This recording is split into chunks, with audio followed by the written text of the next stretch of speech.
ملټي میډیا ارګنایزیشن د ایوارډونو یو زړه پورې دستوره ملټي میډیا ارګنایزیشن په لاهور کې د نامور صحافي ایارګل په مشرۍ کې یوه فعاله اداره ده چې د فن، کلتور او ثقافت د پرمختګ لپاره ټوټلي ګامونه پورته کوي. د دې ادارې لخوا د تیرو 19 کالو راهیسې د فن او آرټ په بېلابېلو څانګو کې نامورو خلکو ته د ایوارډونو ورکولو سلسله جاري ده.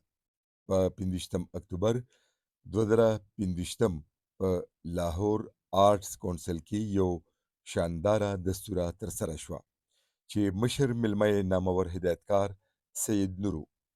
د دې دستورې شروع د تلاوت کلام پاک نه وشوه. ورپسې د ایوارډونو ورکولو رنګارنګ لړۍ پیل کړې شوه.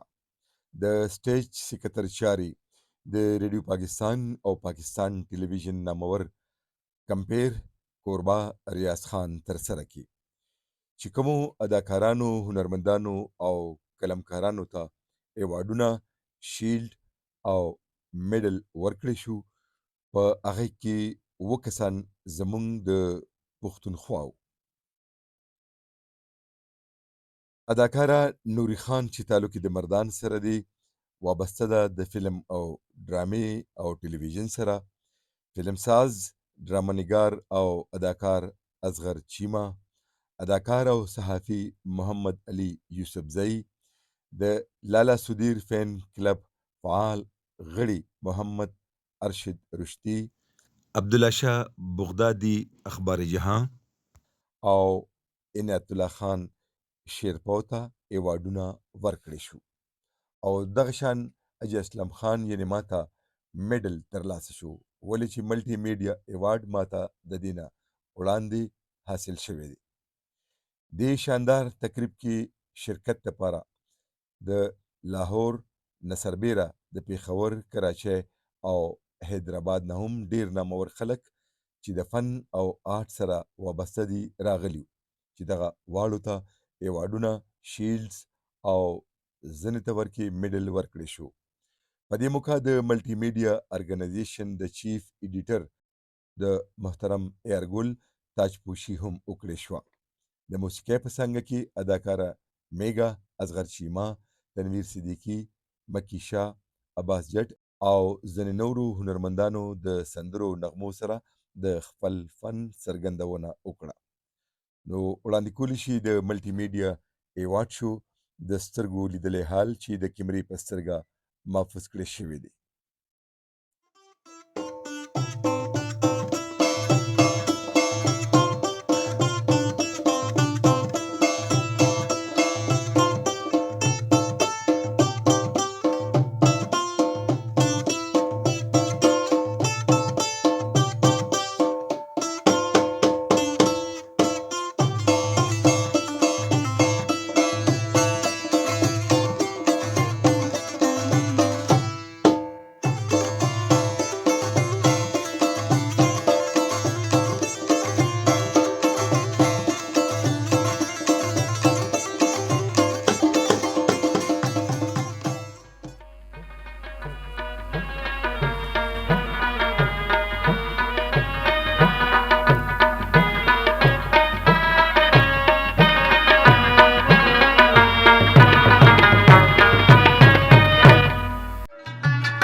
ملټي میډیا ایوارډ شو په هکله ریپورټ تاسو واورېدو. لیک او راویو محمد اسلم، جوړونکی اسامه اسلم. په آخر کې یو خاص هغه ده چې که تاسو تر اوسه زموږ چینل نه وي سبسکرایب کړی نو هم اوس یې سبسکرایب کړئ او وګورئ خوندور پروګرامونه. ډیره مننه به وي. نو تر بلې خپرونې د لوی الله په امان.